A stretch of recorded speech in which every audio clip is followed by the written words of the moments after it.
Hello guys, welcome back to my YouTube channel. तो yes, I am with specs right now, but don't worry, these are not number वाले चश्मे. बिना चश्मे के तो अच्छा लगता हूँ चलो. But without चश्मे, I have to change my hairstyle. Okay, now I'm good. That is just only for style. उसके अलावा और कुछ नहीं, ठीक है. I'm going to review my science exam. जैसा कि आपको पता है कि I have studied 16 hours plus for my science exam. तो अब देखते हैं कि जो मैंने 16 घंटे पढ़े हैं उसमें मेरे मार्क्स कितने आते हैं, मेरे एक्सपेक्टेड मार्क्स कितने हैं, एंड मेरा पेपर कितना टफ आया था, कितना ईजी आया था, etcetera etcetera. This was my paper. 12 paper थे इसके अंदर. तो इस पूरे सेट के अंदर एकदम 12 पेजेस थे जिनके अंदर पंजाबी में था पहले, फिर हिंदी में था, देन जाके एंड में इंग्लिश वाला वर्जन था. ठीक है. First of all I have 25 multiple choice question. They were very easy, but do not expect that मेरे एग्जाम जो होंगे वो सीबीएसई लेवल के होंगे. So if you start with MCQs was quite easy. पढ़ना पड़ेगा ऑब्वियसली, अगर तुम बिना पढ़ के जाओगे तो मार्क्स कहाँ आएंगे.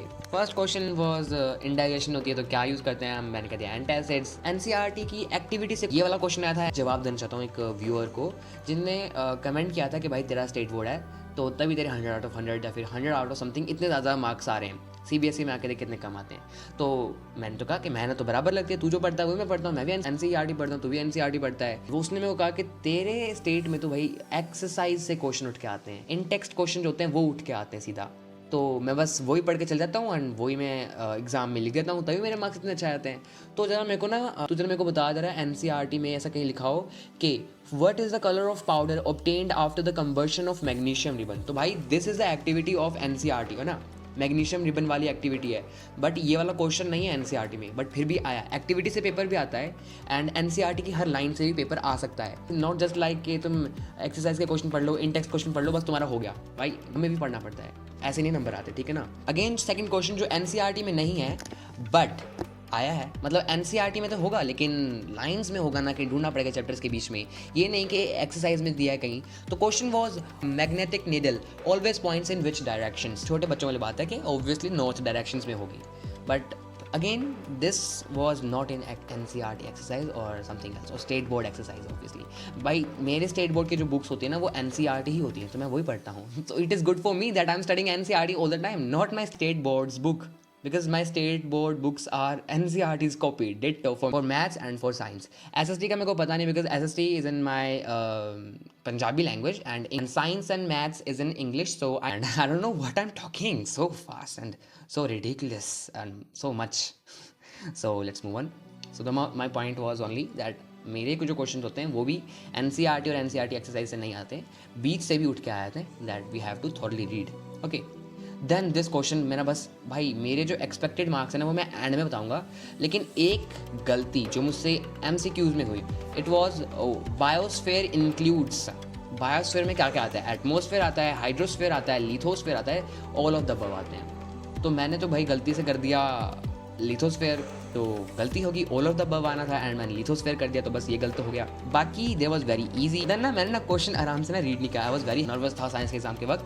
सो एक क्वेश्चन आया था number of sex chromosome in human beings. तो मैंने कहा भाई ठीक है, इट इज़ इजी क्वेश्चन. जब मैंने ऑप्शंस देखे मैंने कहा 2 4 3 5. मैंने कहा ये तो मैंने पढ़ा ही नहीं है कि 2 4 3 5 होते हैं. मैंने तो पढ़ा है कि 21 होते हैं पेयर्स और 23 होते हैं पेयर्स एंड 42 होते हैं. भाई मैं भूल गया कि कितने पेयर होते हैं और कितने क्रोमोसोम होते हैं, लेकिन 23 pair I think something like that and 42 chromosome होते हैं. लेकिन यहाँ पर 2 3 4 5 है. सॉरी, तो आई वाज कंफ्यूज्ड. बट जब मैंने क्वेश्चन दोबारा से पढ़ा, it was sex chromosome not the whole chromosome set. Okay, तो सेक्स क्रोमोसोम तो ऑब्वियसली 2 ही होते हैं एंड पेयर में 1 होता है. Then it was easy, very easy. Then again अब तू बोलेगा कि यार तेरा तो बस एमसीक्यू आया ना बाहर से, अपना पूरा पेपर बाहर से आता है, हम कोई एनसीईआरटी की वही वो लाइन बाय लाइन वो जो होते हैं आंसर्स जो होते हैं वो रट के नहीं जाते, हमें पूरी थॉरली रीड करनी पड़ती है, हमें कॉन्सेप्ट्स बनाने पड़ते हैं, हमें नोट्स बनाने पड़ते हैं. तो भाई मैंने नोट्स बनाए हुए हैं, मैंने भी कॉन्सेप्ट्स पढ़े हुए हैं, मैंने भी क्लासेस लगाई हैं, मैं भी रेगुलर पढ़ता था. ठीक है, तो ज़रा मेरे को बताइए जरा. Question is define nutrition, what are different methods of nutrition.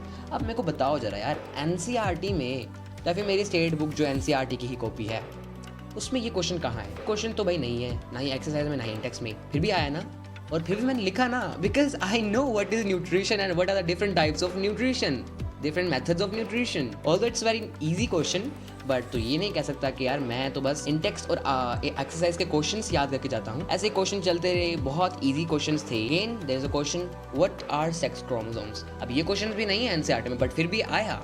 थोड़े बहुत क्वेश्चंस हाँ आते हैं, एनसीईआरटी के एक्सरसाइज से आते हैं, एनसीईआरटी के इंटेक्स से भी आते हैं, एंड उसकी पैराग्राफ से बीच से उठ के भी आते हैं, एक्टिविटी से भी आते हैं, यहाँ से आते हैं वहाँ से आते हैं। मैं क्या क्या बताऊँ अब, ठीक है। सो बस करो। पार्ट बी में होते हैं total 15 question in which I have to attempt any 11, so it was also very easy. Then 3 marks के क्वेश्चन आते हैं। 9 क्वेश्चंस होते हैं, 9 क्वेश्चंस में से कोई 6 करने होते हैं, ठीक है। जरा फिर से क्वेश्चन, ठीक है, कि ये बताओ कि write the characteristics of image formed by plane mirror. भाई ये क्वेश्चन भी ना एनसीईआरटी की एक्सरसाइज, ना ही एनसीईआरटी की इंटेक्स में है, ना ही मेरी स्टेट बोर्ड जो कि पूरी कॉपी है उसमें। मैं कितनी बार बोलूँ, तुम्हें याद दिलाना पड़ता है हर बार कि ये क्वेश्चंस मेरी बुक में नहीं है, बट फिर भी आते हैं मेरे एग्जाम्स में, तो आई राइट दैट ना, because I have studied that. Then again there is a question, how is rainbow formed after rain. अब ये क्वेश्चन नहीं है मेरी एनसीईआरटी में, ना ही मेरी इंटेक्स में, बट फिर भी आया और फिर भी मैंने किया। And again there is a question, write difference between food chain and food web. अब ये क्वेश्चन भी नहीं है एनसीईआरटी में, भाई बीच से उठ के आई है ये लाइन, तो फिर भी क्वेश्चन आ गया। And then is, how will you distinguish between plane mirror, concave mirror and convex mirror without touching them. अब ये क्वेश्चन भी नहीं है, बट फिर भी आया। Then what is rusting, what is the chemical formula of rust, or its loss.